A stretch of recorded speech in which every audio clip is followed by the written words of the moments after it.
صلی اللہ علیہ وسلم کی ازواج کو، آپ کی بیویوں کو امہات کا لقب دیا کہ وہ امہات المومنین ہیں، امہات المسلمین ہیں۔ امہات ان کی جمع ہے، ان کا معنی ماں، یعنی مومنین کی مائیں ہیں۔ قرآن ارشاد فرماتا ہے النبی اولیٰ بالمؤمنین من انفسہم وازواجہ امہاتہم، کہ نبی مومنوں کی جانوں سے بھی زیادہ قریب ہے، اور آپ کی بیویاں مومنین کی مائیں ہیں۔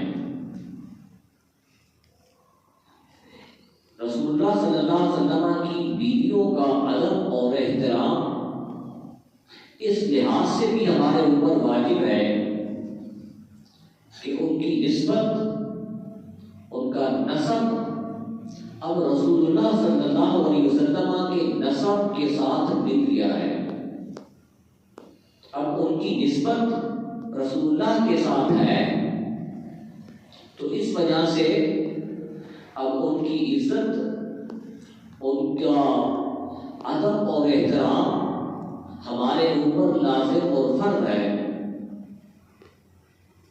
حضرت عبداللہ بن عمر ایک دفعہ حجر اسود کو بوسہ دے رہے تھے، اور چھڑی کے ساتھ یعنی آسا کے ساتھ آپ نے بوسہ دیا، اور حجر اسود سے مخاطب ہو کر کہا کہ اے حجر اسود، میں تمہیں بوسہ نہ دیتا اگر میرے رسول نے تمہیں چوما نہ ہوتا۔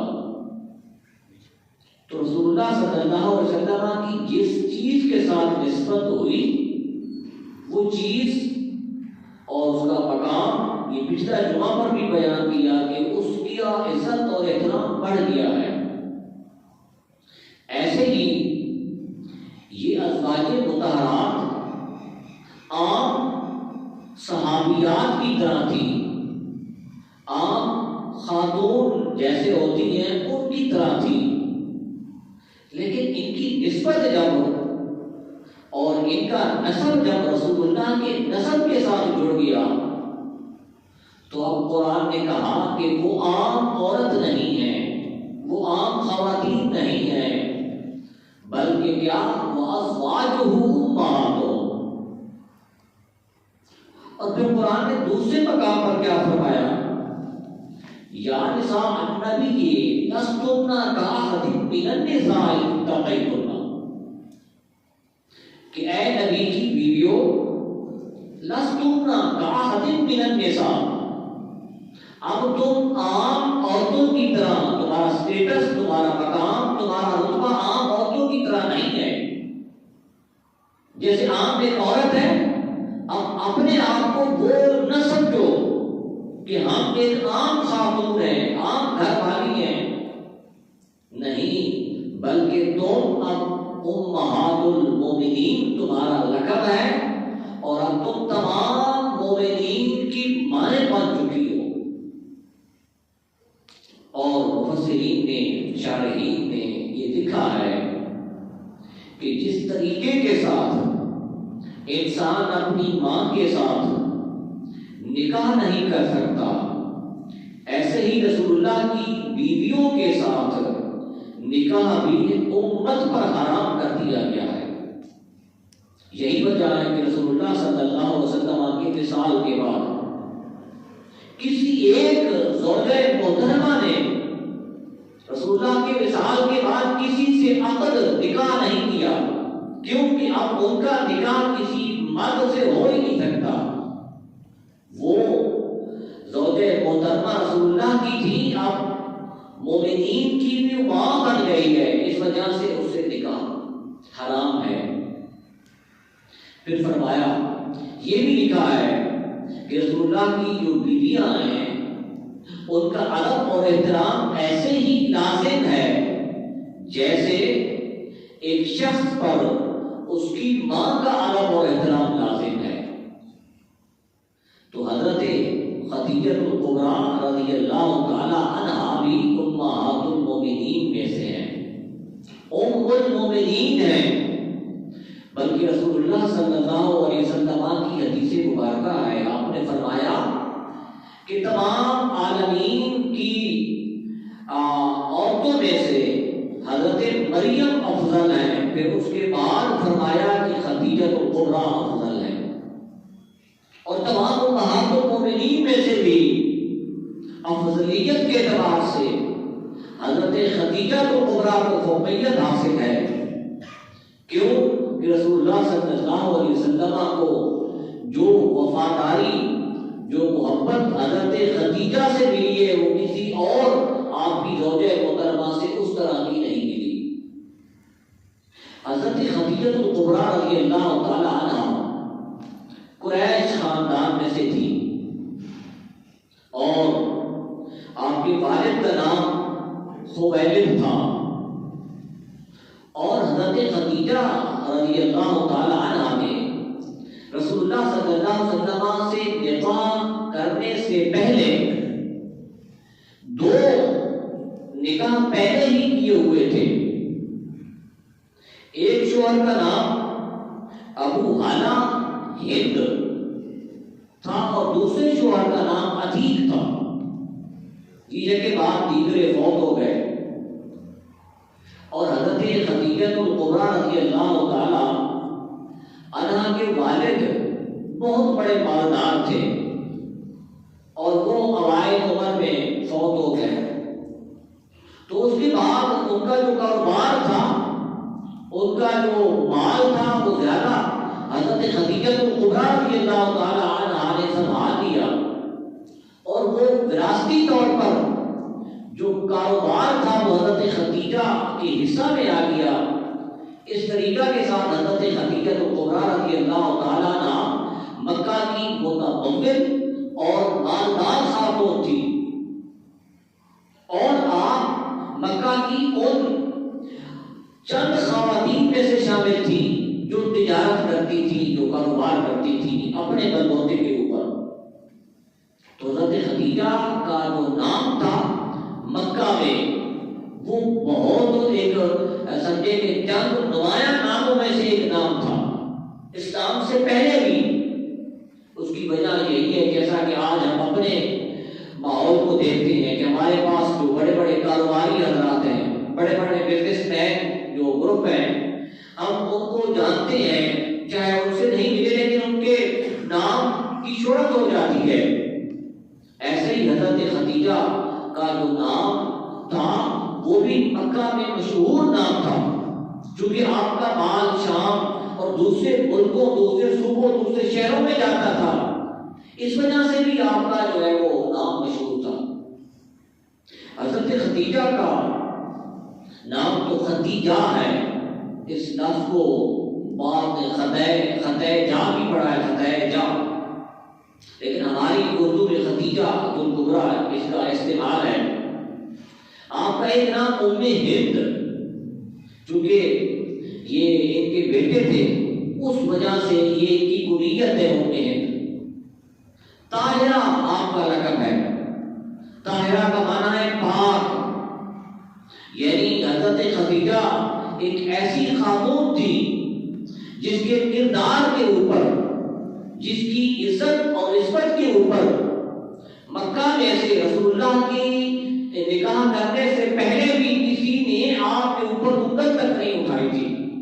اس وجہ سے مکہ کے لوگ آپ کو طاہرہ کے لقب سے پکارتے تھے کہ آپ پاکیزہ ہیں، پاک عورت ہیں، جن کا دامن کسی عیب سے، کسی اعتراض سے پاک ہو، اس کو طاہرہ کہا جاتا ہے۔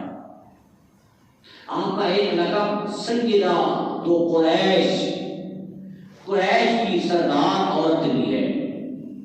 حضرت خدیجہ الکبریٰ رضی اللہ تعالی عنہ کا پہلے میں نے بیان کیا ہے کہ مکہ میں اور عرب میں ایک بہت بڑا نام تھا، اور خصوصاً قریش قبیلہ میں سے آپ کا بہت بڑا نام تھا، اس وجہ سے سیدہ تو قریش بھی آپ کا لقب ہے۔ حضرت خدیجہ الکبریٰ رضی اللہ تعالی عنہ کا جو مشغلہ تھا وہ کاروبار اور تجارت تھا۔ رسول اللہ صلی اللہ علیہ وسلم کا ان کے ساتھ کیسے تعلق پیدا ہوا، یہ بھی کاروبار کی وجہ سے اور آپ کے اخلاق کی وجہ سے۔ حضرت ابو طالب نے رسول اللہ صلی اللہ علیہ وسلم آپ کو مشورہ دیا ہے روایت میں کہ آپ حضرت خدیجہ کا مال لے کر شام جائیں اور جو اس طریقے کے ساتھ بطور وکیل بطور نمائندہ آپ جو ہے ان کا مال لے جائیں، وہاں ان کا مال سیل ہوگا، وہ اس سے آپ کو خاص حصہ مقرر حصہ آپ کو دے گی۔ اور حضرت خدیجہ رضی اللہ تعالیٰ عنہ بھی رسول اللہ صلی اللہ علیہ وسلم کے بارے میں انہوں نے بھی سنا ہوا تھا کہ آپ امین ہیں، آپ صادق ہیں۔ یہی وجہ ہے کہ حضرت خدیجہ بھی رضامند ہو گئی کہ آپ میرا مال ملک شام لے جائیں۔ تو رسول اللہ صلی اللہ علیہ وسلم حضرت خدیجہ کا مال لے کر بیچنے کے لیے ملک شام کی طرف گئے، اور آپ کے ساتھ ایک غلام حضرت میسرہ، وہ بھی غلام تھا، حضرت خدیجہ کا غلام تھا، بطور معاون کے وہ آپ کے ساتھ تھا۔ جب شام سے باہر آپ گئے، وہاں ایک مشہور واقعہ آپ نے سنا ہوا ہوگا، نستورہ راہب تھا۔ نستورہ راہب کی جو عبادت گاہ تھی، جس جگہ وہ رہتا تھا، اس کے چند فاصلے پر ایک درخت تھا۔ رسول اللہ صلی اللہ علیہ وسلم نے اس درخت کے نیچے آرام فرمایا، آپ بیٹھے، اور ادھر سے وہ راہب رسول اللہ صلی اللہ علیہ وسلم کو دیکھ رہا تھا۔ وہ آیا، اس نے میسرہ سے پوچھا کہ یہ شخص کون ہے؟ کہا کہ یہ قریش کا بندہ ہے، قریش قبیلہ سے ان کا تعلق ہے اور مکہ کا رہنے والا ہے، نام اس کا محمد ہے۔ اس نے کہا کہ اس درخت کے نیچے نبی کے علاوہ آج تک کوئی نہیں بیٹھا، میں یہ خوشخبری دیتا ہوں، یہ بشارت دیتا ہوں، یہ آخر الزمان نبی دنیا میں آنے والا ہے، یہ وہ محمد ہے، یہ آخری نبی ہے، کیونکہ اس درخت کے نیچے نبی آ کر ہی بیٹھتے ہیں۔ اس وجہ سے میں اس کے نبی ہونے کی، رسول ہونے کی خوشخبری دے رہا ہوں۔ حضرت میسرہ کہتے ہیں کہ میں اس سے متاثر ہوا۔ پھر حضرت میسرہ جو تھے نا، وہ رسول اللہ صلی اللہ علیہ وسلم کہ یہ واقعات واپس آ کر حضرت خدیجہ کو بھی بیان کرتے ہیں۔ پھر وہ کہتے ہیں کہ میں نے یہ بھی دیکھا کہ سفر میں تھے، دھوپ بہت زیادہ تھی، تو یکایا کیا دیکھتا ہوں کہ رسول اللہ صلی اللہ علیہ وسلم کی سواری کے اوپر ایک بادل آ گیا، جیسے جیسے سواری آگے چلتی جاتی ہے، بادل بھی پیچھے وہ سائے کی طرح اوپر جا رہا ہے۔ تو وہ کہتے ہیں کہ میں ایسے بھی متاثر ہوا کہ رسول اللہ صلی اللہ علیہ وسلم کوئی عام شخص نہیں ہے۔ ادھر سے راہب نے بھی بتا دیا کہ یہ آخری نبی ہے۔ پھر رسول اللہ صلی اللہ علیہ وسلم کی جو ایمانداری تھی کہ آپ مال لے کر گئے، بطور نائب، بطور وکیل، بطور نمائندہ مال بیچنے کے لیے گئے، آپ کے ہاتھ میں مال امانت تھا، لیکن رسول اللہ صلی اللہ علیہ وسلم نے وہاں جا کر ایسے کاروبار کیا، ایسے معاملہ طے کیا، ایسے کاروبار کا ریٹ طے کیا جیسے ایک بندے کا اپنا کاروبار ہو، اپنا مال ہو۔ پرایا مال سمجھ کے ہم لاپرواہی کرتے ہیں، لیکن جب اپنا مال ہو، اپنی چیز ہو، تو ہمیں بہت زیادہ احساس ہوتا ہے۔ تو رسول اللہ صلی اللہ علیہ وسلم نے وہاں ایمانداری کا، اور آپ نے اپنا جو لقب تھا امین، وہ حضرت میسرہ کے سامنے ثابت کیا کہ میں واقعی امین ہوں، میں نے خیانت نہیں کرنی۔ یہ وہ اخلاق تھے، یہ وہ کردار تھا رسول اللہ کا جو حضرت میسرہ کو پہلے متاثر کیا، اور اس مال سے حضرت خدیجہ کو بہت بڑا نفع حاصل ہوا۔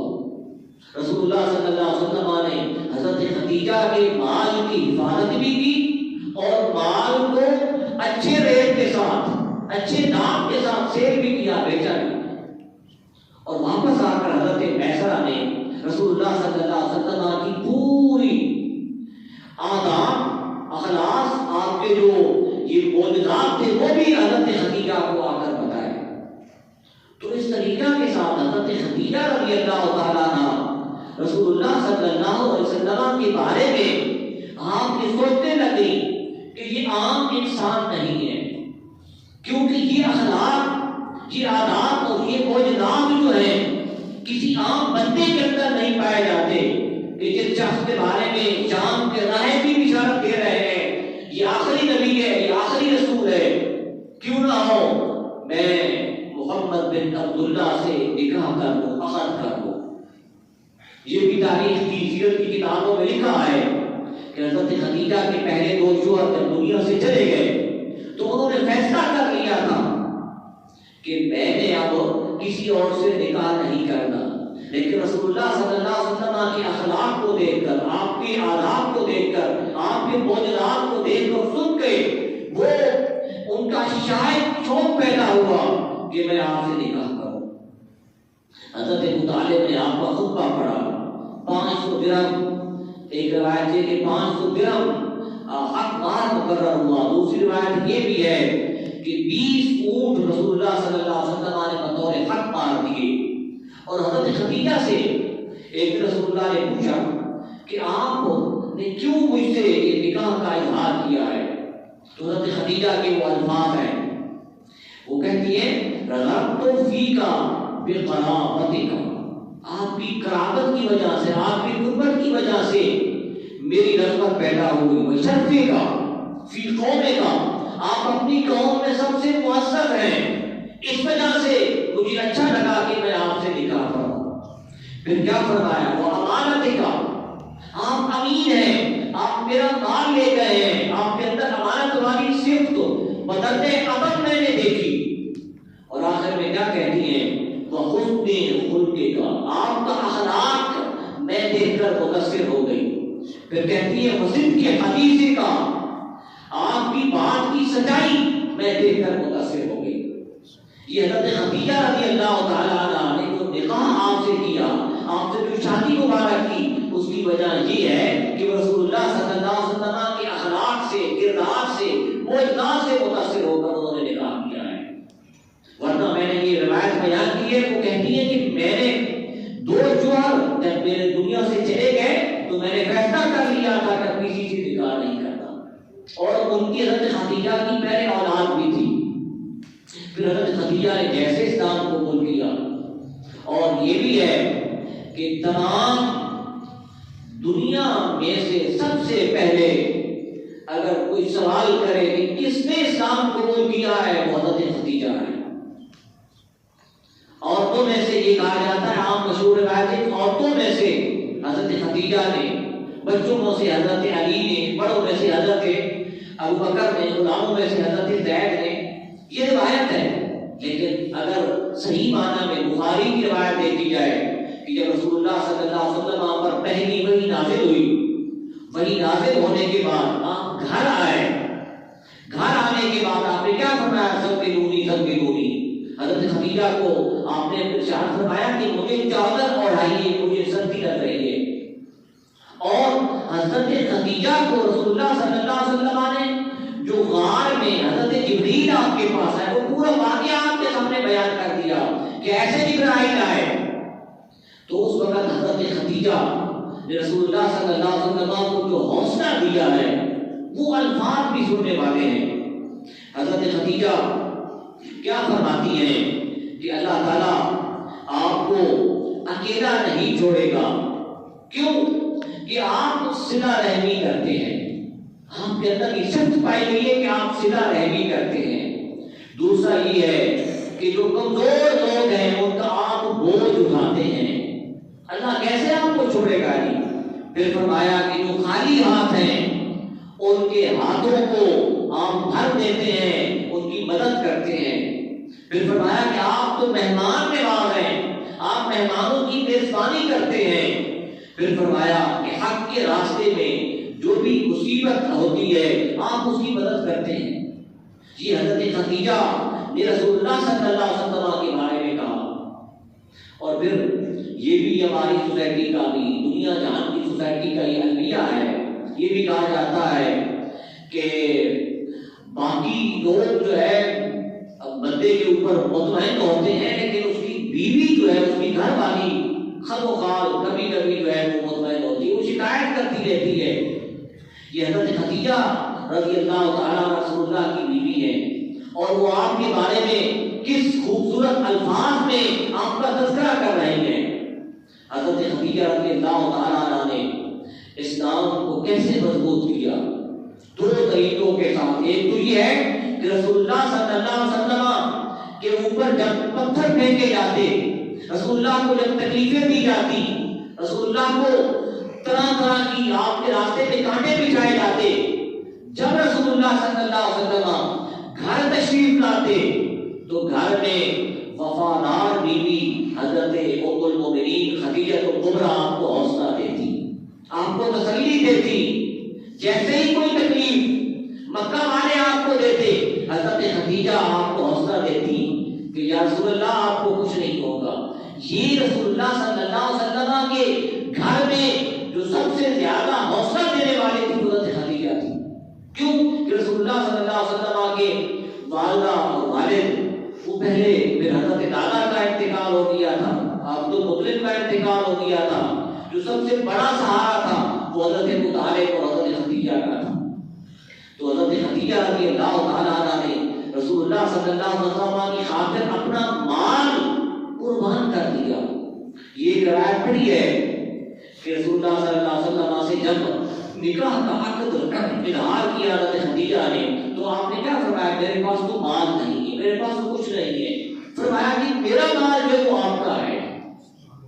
پھر پورے کا پورا مال حضرت خدیجہ نے رسول اللہ کے قدموں میں نچھاور کر دیا، اور پورے کا پورا مال جو ہے وہ اسلام کی خاطر قربان کر دیا۔